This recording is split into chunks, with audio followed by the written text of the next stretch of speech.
We are not friends. We are responsible for 15,000 people who are working here and 5 crore students who are studying with us. I think today's generation of founder is very energetic, blessed and cursed with too much knowledge. The first factor which makes a biggest startup or a biggest revolution in any field is the timing. Elon Musk का ये बोलना है कि delete एक ऐसा moment जब आपको लगा कि कुछ बड़ा बन गया है। मैंने ऐसे 20 अलग अलग पौधे लगा रखे हैं, मुझे नहीं पता क्या चलेगा क्या नहीं चलेगा। फिजिक्स वाला का कौन सा प्रेसिडेंट है? कोई प्रेसिडेंट नहीं है, बना ना। तो आई ऑलवेज से कि आप अपने बिलीफ सिस्टम बिलीव करो, don't listen to what everyone is saying in the world. जो फाउंडर्स अभी अपनी जर्नी शुरू कर रहे हैं उनको क्या नहीं पता होगा कि ऐसे प्रिंसिपल्स के साथ कंपनी बनानी चाहिए जो उनको पता नहीं है, अभी बड़े होकर पता लगेगा।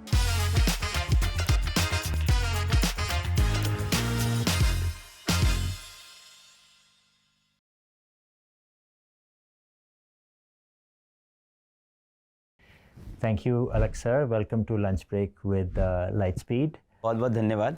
अच्छा, हमें पता चला कि आपने शायद कॉलेज में या स्कूल में थिएटर काफ़ी किया था और उसमें इंटरेस्ट है। पता नहीं, 1-2 दिन पहले जो रोगन जो पॉडकास्ट करते हैं अमेरिका में, उनके पॉडकास्ट में उन्होंने आपका नाम लिया था और उन्होंने कहा था कि आपकी आँखें लेज़र आइज जैसे बन जाती हैं क्योंकि आपकी सुपर पावर तब एक्टिवेट हो जाती है, टीचिंग की सुपर पावर। तो आप कुछ बताइए, आपकी ये सुपर पावर और थिएटर की इंटरेस्ट कहाँ से आई? पर ये जो आपने बताया, ये जो रोगन जी का जो आपने बताया है, ये मेरे पास भी लोगों ने भेजा कि देखिए आपके बारे में बात कर रहे हैं कि आपकी आंख से बिजली निकलती है वगैरह वगैरह।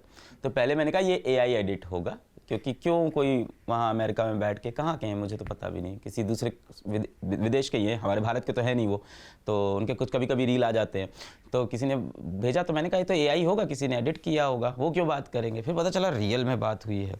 आप जो उस पर थिएटर पे आ रहे थे, ऐसा है लोग बहुत बात करते हैं कि हमने थिएटर किया है कॉलेज वगैरह में, स्कूल वगैरह में, पर मुझे लगता है वो थिएटर नहीं थी, बस वो एक नुक्कड़ नाटक टाइप का एक छोटा मोटा नाटक मैंने किया था। वो थोड़ा सा ऐसा हो गया थिएटर किया है, उस लेवल की एक्टिंग तो मैंने नहीं की है, ना ही वैसा कभी अभ्यास किया है, ना ही कभी प्रोफेशनली मैंने जाके ट्रेनिंग ली है। मन बहुत था कि प्रोफेशनली जाके ट्रेनिंग लें, ड्रामा स्कूल्स में जाएं, ड्रामा सीखें और ड्रामा करें। और ऐसा नहीं है कि ड्रामा सीख के हम कोई बहुत बड़े एक्टर बन जाएंगे, कि हम ऋतिक रोशन बन जाएंगे, ऐसा नहीं सोचा था। बस ये था कि कहीं टीवी वगैरह पे कहीं कोई साइड में रोल करेंगे, कुछ एक्टिंग कर लेंगे, बड़ा मन था इस चीज़ का। पर वही है ना कि भारत के अंदर आप middle class, lower middle class family में होते हो, तो ये सारे पैशन बहुत ही अजीब से होते हैं और जो सेफ सिक्योर रास्ता होता है वो पढ़ाई का ही देखते हैं पेरेंट्स। तो मैं भी बहुत ज़्यादा उस चीज़ को फॉलो नहीं कर पाया, पर मुझे लगता है आप टीचिंग के अंदर वो ड्रामा सारा निकलता है जितना निकाल सकते हैं, और पढ़ाई के अंदर निकलता है वो। आज की टीचिंग में एक्टिंग का क्या कंट्रीब्यूशन है आपको लगता है? माने टीचर को सब्जेक्ट ज़्यादा पता होना चाहिए या एक्टिंग ज़्यादा पता होना चाहिए? See I think and I believe we all are acting. अभी आप एक्टिंग कर रहे हो पॉडकास्ट लेने की, और मैं एक्टिंग कर रहा हूँ यहाँ पे एक इंटरव्यू देने की, ये एक्टिंग कर रहे हैं कैमरामैन बनने की। हमें लगता है हर कोई यहाँ पे एक एक्टिंग ही कर रहा है। कोई एक्टिंग कर रहा है बेटा बनने की, कोई एक्टिंग कर रहा है कि मैं माँ बनूंगी। तो एवरीवन इज एक्टिंग। पहली बात तो हर कोई एक रोल ही तो निभा रहा है। अब आपने बात की कि टीचर में एक्टर होना कितना इंपॉर्टेंट है। आई थिंक इतना इंपॉर्टेंट नहीं है कि आप एक्टर हो कि नहीं हो, या वो टैग ही शायद टीचर को पता नहीं। जो बहुत ही बेहतरीन टीचर हैं वो शायद बहुत अच्छे एक्टर हैं, पर उनको पता नहीं है ये चीज़। तो आपको ऑडियंस को एक कहानी पे बिलीव दिलाना है कि ये सच में मैं ऐसा हूँ, कि मैं सच में बुरा आदमी हूँ। आप टीवी सीरियल्स में देखिए, फिल्म्स में देखिए, अमरीश पुरी साहब को आपने देखा होगा, पुराने विलन, हम लोग बड़ा देख के उनको बड़े हुए हैं। तो अमरीश पुरी साहब जब किसी मूवी में आते थे तो मूवी जब खत्म होती थी तो हम लोग को नफरत हो जाती थी अमरीश पुरी से। तो ही मेड अस बिलीव कि वो बहुत बुरा आदमी है। ऑफ कोर्स वो नहीं है, वो बहुत ही अच्छे आदमी है, मतलब बड़े अच्छे एक्टर। तो मुझे लगता है एक टीचर को एक क्लासरूम के अंदर ये बिलीव दिलाना होता है कि ये चीज़ ऐसी हो रही है। ये जो मैंने कॉन्सेप्ट तुमको पढ़ाया, ये जो मैंने तुमको बताया कि ये Newton second law of motion है, ऐसा है कि भाई force is proportional to rate of change in momentum. अगर मैं ये बोल रहा हूँ तो ये है, ये ऐसा नहीं कि मैं विश्वास करता हूँ, मैं इस चीज़ को ऐसे रिप्रेजेंट करूँ कि तुमको भी इस चीज़ पे भरोसा हो जाए। क्योंकि बच्चे के दिमाग में तो हमेशा रहेगा क्यों होता है, नहीं होता है। अब आपको सारे तर्क वितर्क रीजनिंग सब देनी है, क्यों होता है, कैसे होता है, इसके ये लॉजिक है। मुझे लगता है टीचर सिर्फ एक्टर नहीं है, एक एक्टर भी है, एक डायरेक्टर भी है, एक प्रोड्यूसर भी है। कभी वो बाप भी बन जाता है, गुस्से में डांट भी रहा है बच्चे को, क्यों नहीं पढ़ रहा है, कैसे नहीं पढ़ रहा है। बच्चा कभी दुखी है तो वो माँ भी बन जाता है, अरे कोई बात नहीं, जीवन में आगे बढ़ना है, कोई बात नहीं, मिस्टेक्स हो जाती हैं। So he plays lot of role. If you just see your life, teaching has been a constant throughout. 8th standard when you were taking some batches from your mom's, when your mom was teaching. Hardcore butler when you were teaching as well. And now you started teaching again. It's been a constant in your life. What is it about teaching that keeps you coming in again and again? What fundamentally drives you about teaching? तो मैं 2021 तक पढ़ा रहा था continuously. Class 8 में tuition पढ़ाया, 9th में tuition पढ़ाया, 11th में पढ़ाया, कॉलेज जाके पढ़ाया, कॉलेज के बाद ऑफलाइन में पढ़ा रहा था, फिर ऑनलाइन यूट्यूब पे पढ़ा रहा था और पढ़ाते फिजिक्स वाला प्लेटफॉर्म बन गया, ऐप लॉन्च हो गया, ऐप के अंदर पढ़ाया और फिर पढ़ाना बंद हो गया 2021 में, एकदम बंद। 2020-21 में जब फिजिक्स वाला बना तो इनिशियली तो मैंने पढ़ाया, अपने ऑनलाइन क्लासेस ले रहा था, पर धीमे धीमे टीचर्स बढ़ते गए, प्रॉब्लम बढ़ती गई। कभी कोई टीचर कह रहा है मैं छोड़ के चला जाऊंगा, कभी टेक्नोलॉजी नहीं बन पा रही है, कभी ऐसा हो रहा है क्रिएटिव नहीं बन पा रहा है, कभी यहाँ ऑफिस स्पेस लेना है, तो इतनी सारी चीज़ें आ रही थी, उसका टीचिंग मैनेज करना बहुत डिफिकल्ट होता जा रहा था। उस समय बड़ा बुरा भी लगता था। मैंने बोला कि अब नहीं पढ़ाऊंगा। प्रतीक भाई क्या है, बोले कि अब आपको पढ़ाना नहीं है, अब सर ये सब मैनेज करना है, और ये बड़ा डिफिकल्ट डिसीजन था उस समय मेरे लिए। मैं अपने जोन में था, मैंने कहा नहीं बड़ा बनेगा फिजिक्स वाला, कोई बात नहीं, मैं पढ़ाऊंगा, क्योंकि पढ़ाने से ही मजा आ रहा है और ठीक ठीक पैसे बन गए थे। प्रतीक भाई से मैंने कहा कि यार पर सर मेरे को पढ़ाना है, देखो आज नहीं तो कल, क्या ठीक है, जब थोड़ा स्टेबल हो जाए तो पढ़ाने उतरना। फिर यही सब चलता रहा, टीचर को मैनेज करना, टीचरों से बात करना, टेक्नोलॉजी टीम से बात करना, मतलब दो ही, अगर आप देखो, दो बड़े बड़े फैक्टर है हमारे, एजुकेशन और टेक्नोलॉजी या टेक। तो टीचर साइड हैंडल करना, टेक्नोलॉजी साइड हैंडल करना, दोनों को सोचते रहना और क्या बड़ा कर सकते हैं हम, और क्या कर सकते हैं, और क्या नया बना सकते हैं, क्या चीज़ें कर सकते हैं, नए एक्सपेंशन क्या हो सकते हैं, नई ज्योग्राफी वगैरह वगैरह, handling all the business terms as well. मज़ा भी आया उसमें, काफ़ी नई नई चीज़ें सीखने को मिली। पहले मुझे लगता था कि मैं एक टीचर ज़्यादा कुछ बन नहीं सकता हूँ, करते करते मुझे समझ में आया कि इतना भी डिफिकल्ट नहीं था। आपको शीट के अंदर नंबर देखने होते हैं, आपकी मैथ्स ठीक है तो आप पकड़ लेते हो क्या अच्छा चल रहा है क्या बुरा चल रहा है, और आप चीज़ें निकाल के विजन दे के चीज़ें बना सकते हो। और उसकी वजह से हमने बहुत कुछ बनाया भी। पहले से हम IT नीट पढ़ाते थे, वहाँ से फिर हम लोग ने 9th-10th स्टार्ट किया, फिर आज हम UPSC में इतने बच्चे पढ़ाते, इतना रिजल्ट आता है, CA पढ़ाते हैं उसमें सबसे ज़्यादा रिजल्ट आता है, कॉमर्स पढ़ाते हैं, आज हम गवर्नमेंट एग्जाम्स पढ़ाते हैं, आज हम MBA पढ़ाते हैं, तो आज 34 एग्जाम्स के लिए बच्चों को प्रिपेयर कराते हैं। पिछले साल मैं वापस उतरा जब पढ़ाने, और जब मैं वापस पढ़ाने उतरा तो मुझे एक चीज़ समझ में आई कि जब मैं ऑफिस का काम करता था और रात के 12 बजते थे या 2 बजते थे, तो मुझे ये लगता था कि यार मैं काफ़ी काम कर रहा हूँ। ऐसा नहीं कि उससे नफरत हो रही है, पर मुझे ये रियलाइजेशन होता था कि मैं काम बहुत कर रहा हूँ। अरे यार मैं पूरे दिन काम करता हूँ, रात के 2 बजे 3 बज गए, अब सोए, सुबह 9 बजे फिर मीटिंग में जाना है, तो I always felt that I am working. मैं जब से पढ़ाने उतरा हूँ, रात के 2 बजे पढ़ा रहा हूँ, सुबह 4 बजे मैं लेक्चर शूट कर रहा हूँ, अपना लेक्चर लिख रहा हूँ। अच्छा, I always right everything of my lecture by own. मेरा ये बहुत क्लियर है कि कोई मुझे अगर बना के लेक्चर देगा मैं नहीं पढ़ा सकता। मुझे एक एक वर्ड अपने आप लिखना है और अपने आप पूरा लेक्चर डिजाइन करना है, क्योंकि फ्लो मुझे बहुत इंपॉर्टेंट लगता है। अब पिछले 6 महीने से जब मैं वापस पढ़ा रहा हूँ, अब मुझे फर्क नहीं पड़ता मुझे कितने बच्चे मुझसे पढ़ रहे हैं, क्योंकि जिंदगी में वो सब मैंने देख लिया कि कितने बच्चे मुझसे पढ़ सकते हैं, कितना आप फेमस हो सकते हो, कितना आप पैसा कमा सकते हो। All that is done for me. वो मेरे लिए इतना मैटर नहीं कर रहा। What is mattering for me कि मुझे किस में मजा आ रहा है। अब मैं पढ़ाने उतरा तो सुबह 4 बजे तक भी अगर मैं लेक्चर प्रिपेयर कर रहा हूँ, फिर लेक्चर शूट कर रहा हूँ, घर जा रहा हूँ, उसके बाद मम्मी मुझसे बोल रही है, मैं यहीं शूट करता हूँ, मम्मी मुझसे बोलती है कि क्या तुमको सुबह हो गई तो यहाँ पर बड़ा मेहनत पड़ता है बेटा, आप इतनी मेहनत क्यों करते हो, सब सही हो गया। मैंने कहा मेहनत नहीं, इसी में मजा आ रहा है मुझे। तो I think teaching is everything for me. I enjoy and whenever I come back. Last 6 month से जब मैं वापस टीचिंग में आया हूँ, मुझे अब कुछ फर्क नहीं पड़ता है, मुझे कोई चीज़ एक्साइट ही नहीं करती एक्सेप्ट दैट कि मेरे अगले लेक्चर पे 10 कमेंट अच्छे आए हैं कि नहीं। तो आई ऑलवेज से I am just an average teacher who present his content very beautifully because he is very hard working. मेरे को एक लेक्चर बनाने में बहुत समय लगता है। आज फिजिक्स वाला में मेरे से बेहतरीन बहुत टीचर है, बहुत, who are good in content, good in delivery, good in everything. So I always say that there are a lot of better teachers than me. But इसका मतलब ये थोड़ी मैं पढ़ाना छोड़ दूंगा। I enjoy this. अगर आप एडटेक में हैं और आपको एडटेक सही में बनाना है, तो मैं हमेशा बोलता हूँ एडटेक बड़ा वही बना सकता है, एजुकेशन बड़ा वही बना सकता है जो टीचर है। आई am very clear on this point. बड़ा वही बना सकता है जो पीछे उस पर टीचर होगा। You name any edtech in India जिसका फाउंडर टीचर नहीं है और वो वर्क किया हो। मैं अपने टीचर्स को और अच्छे से देख पाता हूँ कि हम और क्या बेहतर कर सकते हैं और क्या इंप्रूव कर सकते हैं। लाइक तो ये बहुत छोटी छोटी इंप्रूवमेंट होती है। जैसे मैं जो टीचिंग उतरा तो मैंने कहा एक बात बताओ कि जो महाराष्ट्र के बच्चे हैं इनको आप CBSE बोर्ड क्यों पढ़ा रहे हो? महाराष्ट्र का बच्चा MP बोर्ड में इन्वॉल्व है, तो हमारी टीम बोलती है सर सबके यहाँ NCERT चलती है, लगभग सेम सिलेबस होता है। हमने कहा होता है, पर वो बच्चे को एकदम बढ़िया वो माल नहीं मिल रहा है जो उसको चाहिए। उसको महाराष्ट्र का कंटेंट बना के दो, महाराष्ट्र बोर्ड का। We went into Maharashtra board boom कर गया PW का।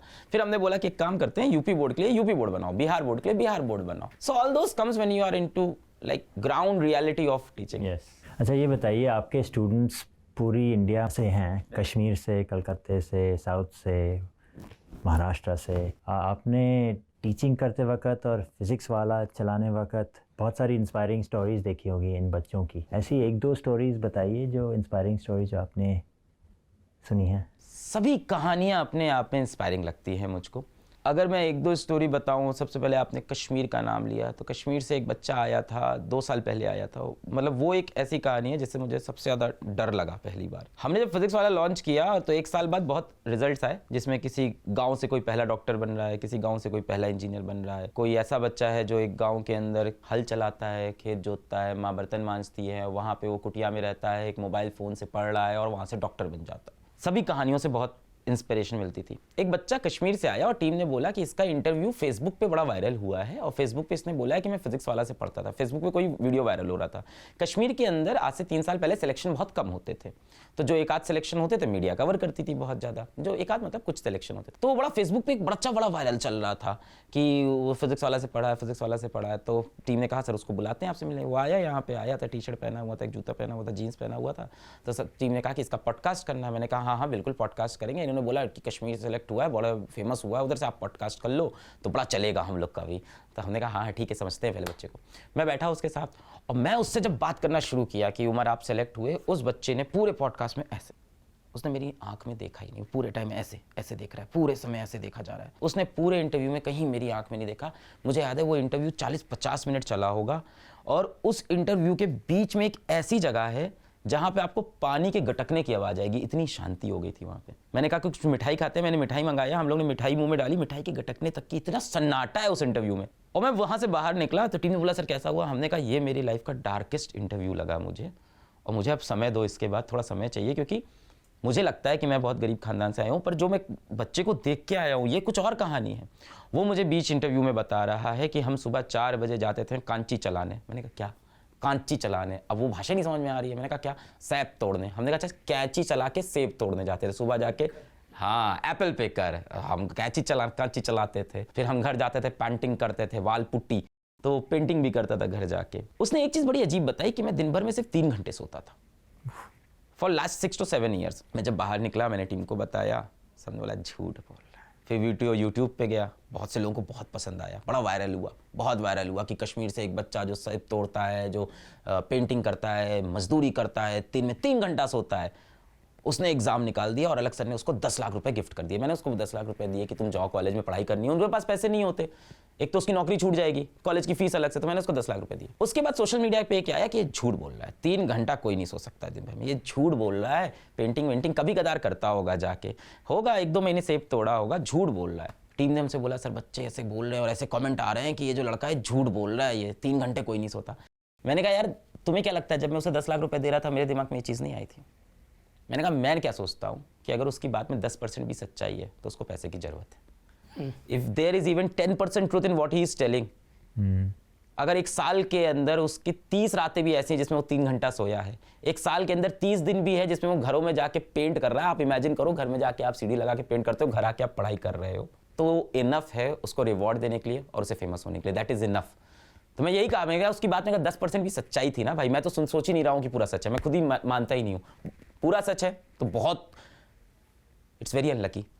अगर सच में सब वो सच है तब तो बहुत ही अनलकी हो गया। But even there is 10% truth to it, then now that guy is 3rd year, he is becoming like doctor, MBBS doctor बन रहा है, he is a role model for whole Kashmir. ऐसी बहुत कहानियां हर साल आती हैं, हर साल। प्रतीक सर के साथ आपकी पार्टनरशिप कैसे स्टार्ट हुई थी, and what kind of complementary skill sets do you both bring together? जुगलबंदी कैसी होती है? प्रतीक भाई तो पहले आए थे ऐप बनाने के लिए, मैं ऐप बनाने के लिए किसी को ढूंढ रहा था, तो मुझे ये मिल गए, तो उन्होंने ऐप बना दिया।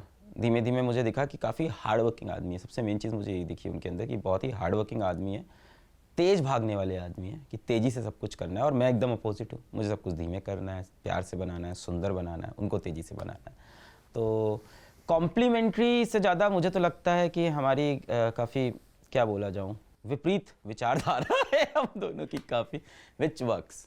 ही is hunter then I am the farmer, ऐसे तो हाँ, तो मैं कंजर्वेटिव साइड लेके चलता हूँ एंड आई हैंड। अच्छा, बहुत से लोगों को ये एक बिलीव है, और हमने भी कभी इस पर बात नहीं की, तो बच्चों को ये बहुत ज़्यादा बिलीव है कि प्रतीक भाई बिज़नेस के डिसीजंस लेते हैं और अलग सर बिज़नेस के डिसीजंस नहीं लेते हैं, उनके ऊपर छोड़ देते हैं। ऐसा नहीं है, बिल्कुल भी नहीं है। So he is very sweet and very kind. मैं मतलब कैसे बताऊँ, प्रतीक भाई इतने स्वीट हैं, ही इज़ माई को-फाउंडर, और मैं उनको कभी कॉल कर देता हूँ, ऑन से मिस होता है तो उनका मैसेज आता है क्या आदेश है sir ji. So he always treats teacher like that, and he has always been like that since the beginning. He has always been very respectful towards me since the beginning, and still he is. But he argues, ऐसा नहीं है. We argue a lot at lot of points, at lot of things. क्योंकि हम लोग कभी match करते ही नहीं भाई.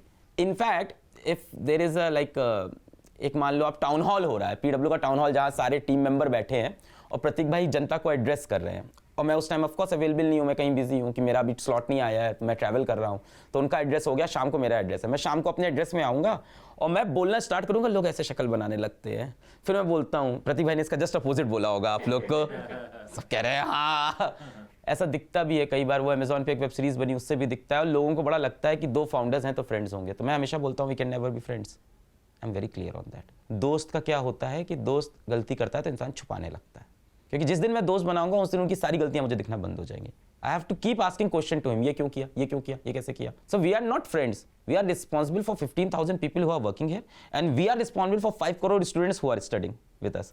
मैं आपकी गलती छुपाऊंगा तो सबका नुकसान होगा. So we have to be very responsible and keep questioning each other, और ये फ्रीडम मैं उनको भी देता हूँ. So but yes, having said all that, Prateek भाई is a person who knows 90% ऑफ what I am in life and what I do, and I must be knowing 90% of what he is in life, because जब आपके इतने stake साथ जुड़ जाते हैं so आपका बॉन्ड बहुत अलग लेवल पे होता है, because it's not about your friendship anymore, it's not about आप कितना टाइम साथ स्पेंड करते हो, नहीं, it's about what you own together and you cannot make big mistake there. तो आप दोनों को वो रिस्पॉन्सिबिलिटी है, then आपकी लाइफ में कोई भी सीक्रेट्स होते नहीं एक दूसरे से. How do you then resolve disagreements together? जब भी disagreements होते हैं तो resolve कैसे करते हो? डिसएग्रीमेंट्स रिजॉल्व बहुत लंबे चलते नहीं. पहली चीज़ तो हम लोग के डिसएग्रीमेंट बहुत ज़्यादा चलते नहीं है, एंड आई थिंक इसके लिए मैं थोड़ा थैंकफुल हूँ प्रतीक भाई को लेके कि आई am very calm person generally. कभी कभी मैं शॉर्ट टेम्पर हो जाता हूँ, तो मैं देखता हूँ प्रतीक भाई बहुत जल्दी उस चीज़ को रिजॉल्व कर लेते हैं जनरली, और इतने बड़े भी ऐसे डिसएग्रीमेंट होते नहीं हैं. दोनों अपनी आइडियोलॉजी से चल रहे हैं, दोनों की अपनी अपनी आइडियोलॉजी हो सकती है. सो इफ डिजंट वर्क तो फिर हम लोग बोलते हैं चलो आप भी ट्राई करो, मैं भी ये चीज़ ऐसे ट्राई करता हूँ, देखते हैं what works best for the student, we will go for that. There should be someone who can say no to me. That's very important in PW कि अगर मुझे कोई नो नहीं बोल रहा है तो मैं जो चाहूँगा करता जाऊँगा. अच्छा, मेरे दो प्रश्न. पहला प्रश्न ये है कि हमारे ऑडियंस में काफ़ी ऐसे फाउंडर्स होंगे जो अभी शुरू कर रहे हैं अपनी जर्नी, फाउंडिंग जर्नी, या शायद एक दो साल पुरानी जर्नी होगी. आपकी जर्नी काफ़ी शॉर्ट है, माने पिछले 4-5 साल में एकदम से, और उसके पहले भी आप YouTube पोस्ट कर रहे थे वगैरह. पर मेरा प्रश्न ये है कि जो फाउंडर्स अभी अपनी जर्नी शुरू कर रहे हैं उनको क्या नहीं पता होगा कि ऐसे प्रिंसिपल्स के साथ कंपनी बनानी चाहिए जो उनको पता नहीं है, अभी बड़े होकर पता लगेगा, और अगर अभी पता लगा तो अभी जाकर अपनी कंपनी में इस्तेमाल करें. वैसी एक दो प्रिंसिपल्स क्या हैं जो अभी आपको पता चली हैं, जो अगर आपको पहले ही पता होती तो और भी सक्सेसफुल होते? पहले वाले क्वेश्चन का आंसर देता हूँ. पहली चीज़ तो ऐसा नहीं है कि मेरी जर्नी शॉर्ट है. मैं ऐसा इसलिए बोल रहा हूँ कि आपका पहला क्वेश्चन ये था कि आप 8th क्लास से पढ़ा रहे हो, और मैं आज भी पढ़ा रहा हूँ. फिजिक्स वाला एजुकेशन प्लेटफॉर्म है, तो अगर आप जर्नी देखो तो जर्नी तो 20 साल की है. लोगों को ये बताना चाहता हूँ कि डोंट टेक इट लाइक कि ये सडनली होगा. फिजिक्स वाला का सडनली क्या हुआ, सडनली मुझे लगता है कि फिजिक्स वाला ने पैसे कमाने सडनली स्टार्ट कर दिए. पर 2014 से 2020 तक भी मैं पढ़ा ही रहा था और एक ही ब्रांड से पढ़ाता था. मैं जब ऑफलाइन में पढ़ाता था तो मेरे बोर्ड पे लिखा होता था फिजिक्स वाला. मैं ऑनलाइन पे एक फेसबुक पेज बनाता, उसका नाम फिजिक्स वाला. मैंने यूट्यूब चैनल बनाया, उसका नाम फिजिक्स वाला, ऐप का नाम फिजिक्स. तो ब्रांड तो बहुत स्टार्टिंग से मैं उसी पे काम कर रहा हूँ. इट्स जस्ट दैट मैंने पैसे नहीं मांगे थे कभी. 2020 में मैंने पहली बार बच्चों से कहा कि पैसे दो और उसके बदले में अच्छा कोर्स होगा, बच्चों ने दिए, तो वहाँ से वो बूम कर गया. सो पहली चीज़ तो मैं यही बताना चाहता हूँ कि काम तो वही करो जिसमें मज़ा आए, ये बहुत ज़्यादा जरूरी है. ऑफकोर्स पैसा भी होना चाहिए भाई, पैसे के बिना तो बड़ी दिक्कत हो जाएगी, पर काम तो वही करो जिसमें मतलब मज़ा आए. मतलब मैंने इस चीज़ में कॉम्प्रोमाइज़ नहीं किया, मुझे टीचिंग में मज़ा आ रहा था इसलिए मैंने टीचिंग करता गया, पैसा भी आया. एक बड़ा मिसकंसेप्शन मुझे लगता है, और आजकल के बच्चों से मैं बहुत ज़्यादा सुनता हूँ, और बच्चों में उनको बोल रहा हूँ जो कॉलेज में दिखते हैं. मैं हो गया अब 33 साल का, तो बच्चे ही लगते हैं. कॉलेज के बच्चे मुझे मिलते हैं, तो उनसे जब मिलो ना तो वो बोलते हैं कि सर हम ये बना रहे हैं, ऐसा बना रहे हैं, और इसके पीछे हमारा ये विजन है, ऐसा विजन है. और इनफैक्ट पूछते हैं कि सर फिजिक्स वाला ये काम कर रहा है, इसके पीछे क्या विजन है, और सर मैंने ऐसा सोचा है, इसका ऐसा ऐसा प्लान करेंगे, इसमें नेक्स्ट ईयर ये करेंगे, उसके नेक्स्ट ईयर ये करेंगे, उसके नेक्स्ट ईयर करेंगे. फालतू बात है, कितना तुम आगे सोच लोगे ये सब. So I hate people who come on the first day and talk about कि 10 ईयर्स बाद इसमें ऐसा दिखेगा, वैसा दिखेगा, इसे ऐसा हो जाएगा, इसके पीछे इतना. अरे इतना पागल हो, ऐसा विजन की बात मत करो, एग्जीक्यूट करो पहले साल. I think today's generation of founder is very energetic and is blessed and cursed with too much knowledge. And they are very blessed कि अब उनको स्टार्टअप पता है. Of course this is positive, and they are very cursed कि उनको अब startup बनाने से पहले स्टार्टअप की बहुत टर्मिनोलॉजी पता चल गई. हम लोग को थोड़ी पता थी, हमें थोड़ी पता था, कुछ नहीं पता था मुझे. टैम क्या होता है, कुछ भी उठा लो आप, टैम क्या होता है, क्या होता है, CPL, CPT, कुछ नहीं पता मेरे को. सब सीख गए ना टाइम के साथ. तो सर, एक IT दिल्ली के बच्चे आए थे मेरे पास यहीं, तो मेरे को ऐसे मिले कि सर हम एक स्टार्टअप सोच रहे हैं और आपसे मिलना था. मैंने मीटिंग दे दी कि आओ भाई, यंग बच्चे हैं, कुछ बना रहे होंगे, एजुकेशन के रहा हूँ. तो बोले हम एजुकेशन का ऐसा बना रहे हैं, उसमें बच्चों को हम मेंटरशिप देंगे. बहुत अच्छा आइडिया है. बोला मैं फाउंडर हूँ. हमने कहा वेरी गुड. बोला सर मैं CEO भी हूँ. हमने कहा बहुत अच्छी बात है. कहता है ये मेरा CTO है. हमने कहा हेलो CTO साहब. ये CTO. बोला ये हमारा CMO है, चीफ मार्केटिंग. हमने कहा है चीफ मार्केटिंग साहब. बोला ये हमारा CHRO है, हायरिंग करेगा. हमने कहा हेलो CHRO साहब. हमने सब मिल लिया. फिर हमने कहा अच्छा अभी कितने बच्चे हैं प्लेटफॉर्म पे? अभी सर लॉन्च करना है हमें.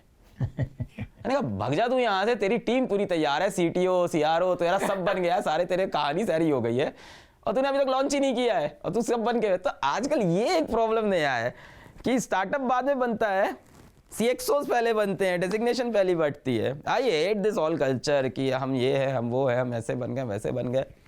तो ये एक प्रॉब्लम है, इसके पीछे ना भागे. And if you see great startups who are build, आप हमेशा देखोगे ग्रेट स्टार्टअप जितने भी बने हैं, the first factor which makes a biggest startup or a biggest revolution in any field is the timing. सही समय पे सही चीज लॉन्च मारी कि नहीं. Why physics वाला is? Because physics वाला सिर्फ इसलिए हिट नहीं कि अफोर्डेबल है. physics वाला इसलिए हिट है because it was present at the right moment at the right time. Timing बहुत स्ट्रांग थी. मैं 2016 में जब YouTube के ऊपर पढ़ा रहा था, 2014 में और 15 में जब YouTube पे मैं पढ़ा रहा था, 2015 में जब मैं YouTube पे वीडियो डाल रहा था तो पैसे भी नहीं आ रहे थे. तो मेरी बहन मुझसे पूछती थी कि इससे बनेगा क्या, करोगे क्या इससे. मैंने कहा एक तो पहली बात तो मुझे मजा आ रहा है पढ़ाने में. दूसरा मैंने कहा कि दीदी देखना आज से 10 साल बाद ये ऑफलाइन कोचिंग से ऑनलाइन कोचिंग में सब कुछ शिफ्ट होने लगेगा. 10 साल लगेंगे और धीमे धीमे सब शिफ्ट होगा, बच्चे ऑनलाइन पढ़ने लगेंगे. क्योंकि मुझे वो दिख रहा था, वो चीज़ ऐसी हो सकती है. और वो भी मैं ऐसा नहीं कि विजन बताता, जब कोई पूछता था क्या होगा तो मैं बोलता था ऐसा होगा. और 10 साल बाद तुम देखना कि बच्चे ऑफलाइन से ऑनलाइन पे काफी शिफ्ट कर जाएंगे पढ़ने में. और उस टाइम में दो ही तरह के प्लेयर सर्वाइव करेंगे. पहला जो बहुत सारा पैसा लेके घुसेगा, जो पैसा लेके आएगा मार्केटिंग करेगा. दूसरा जो अभी से बिल्ड कर लेगा. सो आई वाज सेकंड वन जो बिल्ड कर रहा था. सो आई थिंक कि ये समझ होनी कि जो मैं कर रहा हूं वो बिल्ड हो जाएगा और ये कॉन्फिडेंस होना खुद के ऊपर. And worked. और वो 10 साल की जगह 5 साल हुआ बिकॉज ऑफ कोविड ने उसको एक्सेलरेट कर दिया. You don't know when the timing will hit. You can only so the seed. आप भाई बीज बो के रख दो, आपको नहीं पता कब बरसात हो जाएगी, पर हो सकती है, नहीं भी हो सकती है. That's a risk. Startup is always a risk.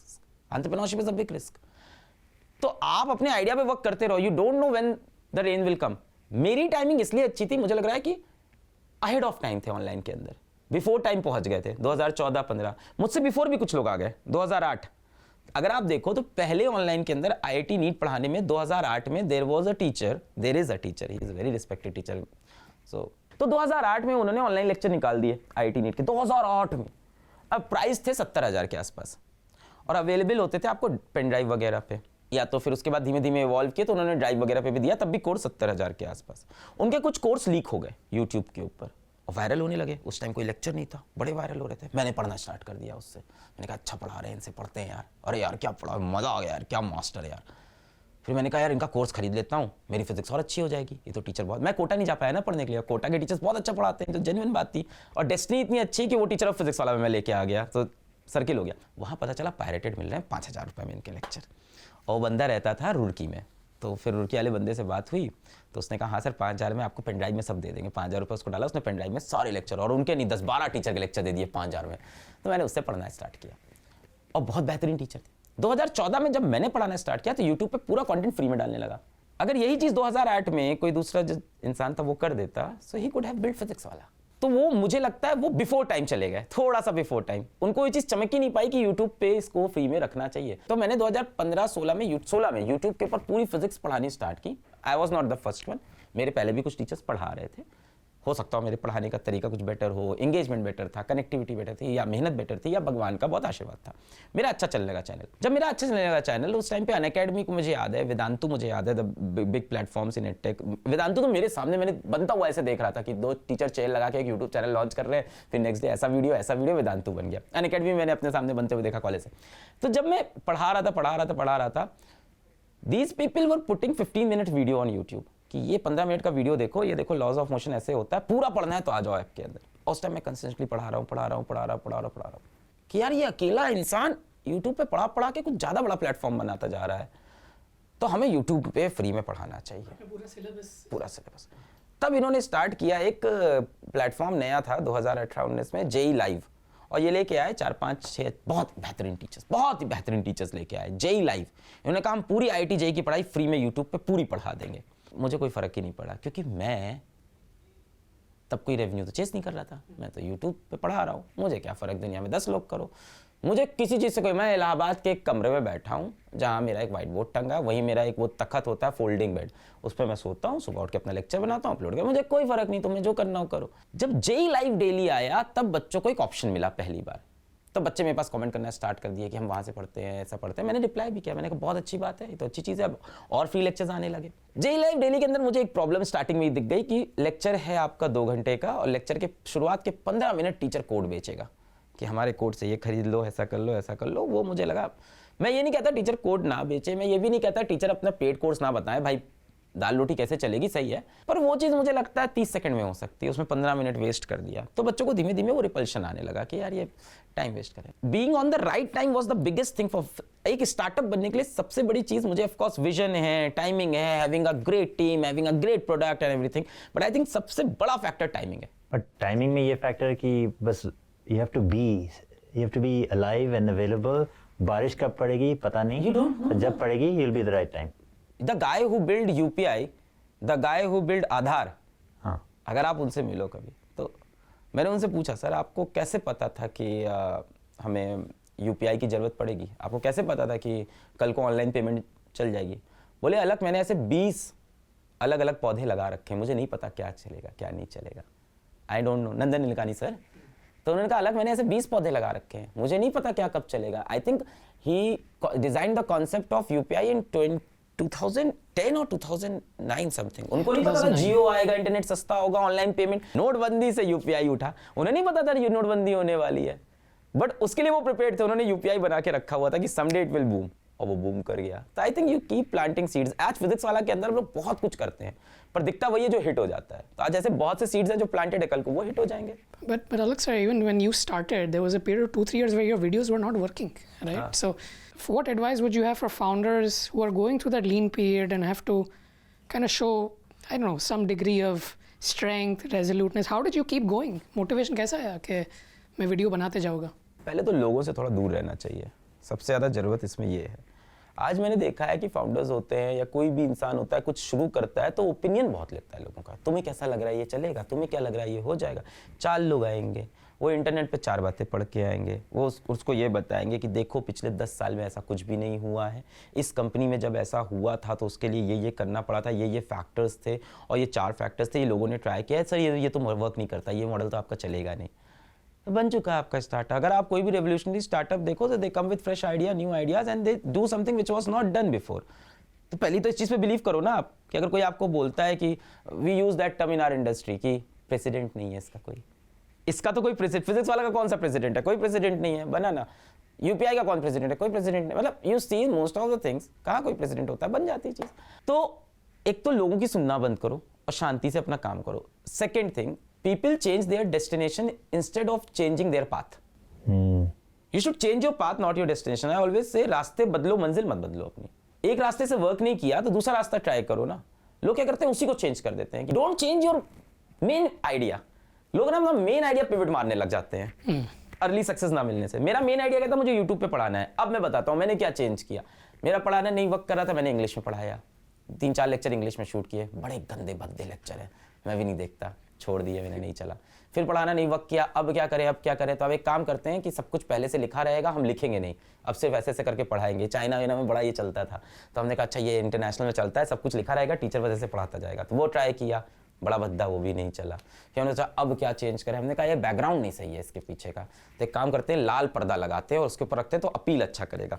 लाल पर्दे पे पढ़ाया, फिर वो भी नहीं चल रहा है। तो I kept trying new things and what worked for me is consistency, कि लगा रहा, मैं नई चीज़ ट्राई कर रहा था पर जो कोर में था लगा रहा and it took me like 2 years on YouTube. और 2 साल बाद वो चीज़ें चल गई, अचानक से चीज़ें बन गई। कैसे चल गई? अचानक से नहीं चली। मैंने 11th पढ़ाना शुरू किया, मैं पढ़ाता था 9th 10th ICSE को। अब 9th 10th ICSE इतना ही बड़ा है, नंबर ऑफ स्टूडेंट्स हमेशा कम है तो आपके कभी सब्सक्राइबर नहीं बढ़ेंगे। तो 9th-10th ICSE के जो कोर बच्चे थे वो मेरे को बहुत मानने लग गए, बट ICSE है इतना बड़ा। मैंने नेक्स्ट डे 11th पढ़ाया और 11th पढ़ाते ही अचानक से हर महीने लाख सब्सक्राइबर, क्योंकि अब CBSE, UP board, MP board, JEE NEET सारे बच्चे अब आके मेरे को देखना चालू कर दिए। पर ये ऐसा नहीं कि मुझको अचानक से क्लिक किया कि मैं ICSE पढ़ाता हूँ तो बच्चे कम आते हैं, मैं 11th पढ़ाऊंगा तो बच्चे नहीं, कुछ नहीं क्लिक किया। वो मेरा रेगुलर प्रोग्रेशन था। मैंने 10th क्लास पढ़ा ली थी 2 बार। अब नेक्स्ट ईयर वो बच्चे 11th में जा रहे थे, उन्होंने कहा हमें 11th पढ़ा दो, तो हमने 11th पढ़ाया, बन गया। तो it was not my conscious decision कि ये नहीं वर्क कर रहा तो ये करूंगा। I was just doing things, trying random things. मैंने सोचा था इससे 11th पढ़ाऊंगा, 12th भी पढ़ाऊंगा, बट मैंने देखा 11th ही चल रहा था, 11th चलाता है। तो I think being consistent and not leaving your dream for what the world is saying. तो आई ऑलवेज से कि आप अपने बिलीफ सिस्टम बिलीव करो, don't listen to what everyone is saying in the world. मैं कमरे में बंद होकर फिजिक्स वाला बनाया है मैंने, लिटरली कमरे में बंद होकर। एक कमरा है मेरा इलाहाबाद में और वो कमरा मुझे इतना अच्छा लगता है, रेंट पे था वो, अभी भी जहाँ वहाँ मकान मालिक है, जब भी मैं इलाहाबाद जाता हूँ उनसे मिलने जाता हूँ, कमरा देख के आता हूँ, मुझे लगता है यार इस कमरे से फिजिक्स वाला बना है। कोई नहीं, ना कोई टेक्नोलॉजी टीम है मेरे पास, ना कोई मार्केटिंग टीम है मेरे पास, ना कोई कैटेगरी टीम है, ना कोई बैच ऑप्स, ना कोई operation team, no team is there, just I am there and जो मुझे सही लग रहा है मैं कर रहा हूँ, नहीं लग रहा है बदल रहा हूँ। So listen to yourself. यही मुझे लगता है कि पहला स्टोन आपको खुद रखना है। आजकल वही मैंने बताया ना कि आजकल फाउंडर्स पहले होता है कि हम CTO CPO ये बना लेंगे, PMF क्या है हमारा, ये टेक्नोलॉजी और ये मोर ऑफ जार्गन्स के ऊपर, और बैलेंस शीट में कैसे अच्छा दिखेगा। अरे बैलेंस शीट तो मुझे 2022-23 में पहली बार पता चला, जब हम लोग पहली बार फंडिंग लेने जा रहे थे तब पता चला बैलेंस शीट भी की कोई चीज़ होती है, इसको बनाया जाता है, ये सब चीज़ें भी होती है। तो मीशो के फाउंडर और मैं, हम लोग सेम स्टेज पे बैठे थे और हम लोग जब बातें कर रहे थे हम लोग के आंसर्स बड़े मैच कर रहे थे, वो भी वैसी बातें कर रहे थे, वो भी वैसी बातें कर रहा था। फिर बैक स्टेज हम लोग, फिर हम विदित जी बैठे तो हम लोग बातें कर रहे थे, तो जो वहाँ पे लोग थे, कुछ VCs थे, वो पूछ रहे थे कि आप लोग का, दोनों लोग का एक ही मॉडल है कि आप एकदम Tier 3 में घुसे, लार्जर ऑडियंस में घुसे, सस्ते में घुसे, तो क्या बिलीव है आपका कि क्यों ये वर्क करता है। And one thing we both had in common कि हम लोगों ने कहा पहले तो आप ये भूल जाओ कि ये सस्ता है।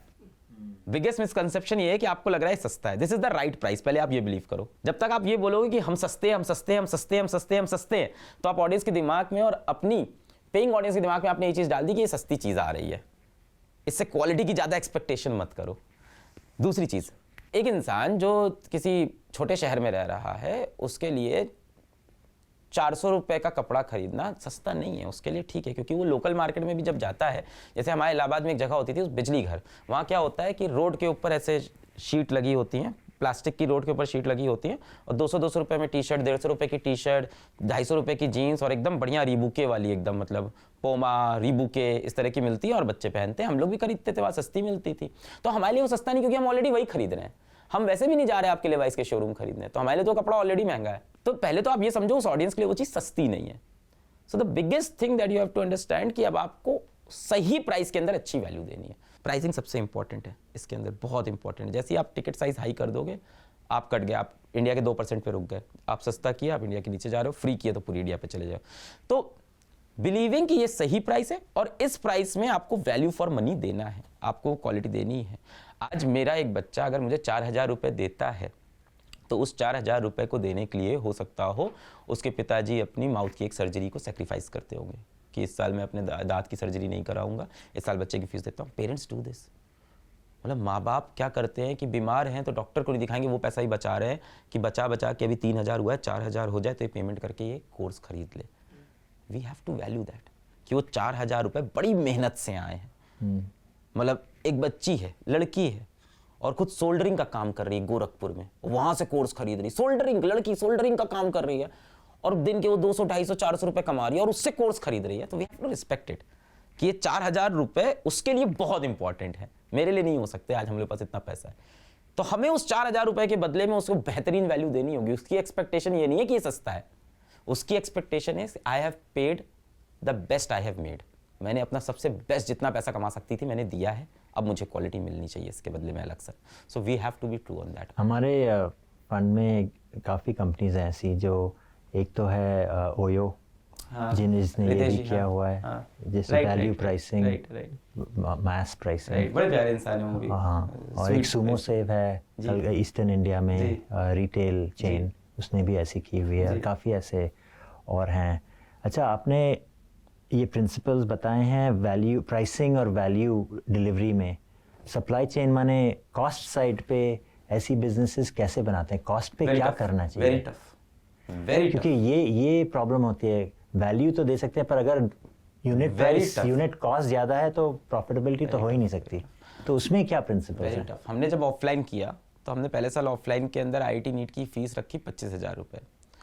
अब 25,000 रुपये में टीचर को पैसा देना, रेंट देना और ये सारी चीज़ें पॉसिबल हो ही नहीं रही थी। इसका एक सोल्यूशन था कि आप क्लास के अंदर 500 बच्चे पढ़ा लो, एक क्लास में 500 बच्चे पढ़ा लो, 25,000 रुपये तब फीस में काम बन जाएगा। काफ़ी लोग ऐसे ही करते हैं, 25,000 रुपये लिया, 500 बच्चे पढ़ा दिए, वो भी ठीक मॉडल है।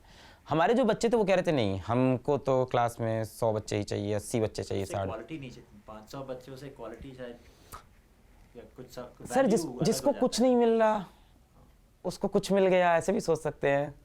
जो बच्चा कहीं नहीं जा रहा उसको अगर 500 1000 की क्लास में भी पढ़ रहा है, पढ़ तो रहा है, तो उसके लिए तो ठीक है। खैर एनीवेज, तो वहाँ पहली चीज़ हमें ये समझ में आई कि ये जो कॉस्ट कम करने वाला है ना, ये मजाक की बात नहीं है कि हम सबसे सस्ता कर देंगे। बड़ा टफ है एग्जीक्यूट करना, कॉस्ट साइड वर्क करना is very very difficult, specially when it comes to retail.